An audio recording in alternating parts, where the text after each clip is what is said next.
Developing a chassis for a performance application, there's a lot of things to consider, one of which is weight and rigidity. Ideally, you'd like as light as possible of a chassis with the maximum rigidity. In this case, we have a G-body GM chassis, Monte Carlo, Buick Regal T-Type, Cutlass, etc. And this is our new replacement chassis for the G-bodies. And this model here is the original chassis from a G-body. This one is a very rust-free, solid chassis. It's just a little dirty from driving down dirt roads. However, you can see the rigidity when I put my foot on here, how it flexes.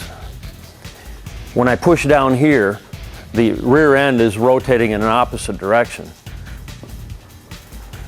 with just a slight amount of force.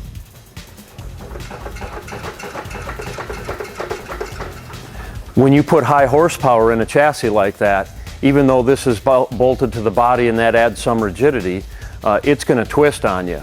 These cars had 180 horsepower maximum from the factory, so if you put even a 400 horsepower engine in there, you could have some problems. Incidentally, the Chevelle chassis is kind of a similar setup basically. When you go over to our chassis and you push on it, there is a tiny bit of flex, but not near what you see there.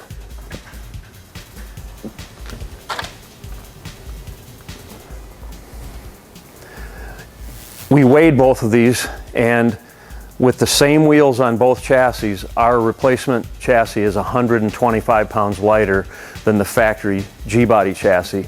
And in the case of the Chevelle and the GM A-bodies, it's the same thing. It's 120 pounds lighter.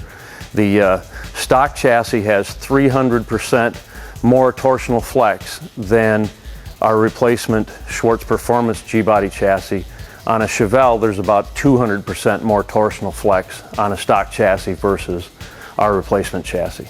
If you jack our car up ahead of the rear wheel, it will actually pivot on the opposite front wheel. The chassis is so stiff in torsional rigidity that it doesn't twist. If you do that on a stock chassis, all three tires will be on the ground except for the one that you're jacking off the ground. As you can see, a stock chassis doesn't work nearly as well as ours does.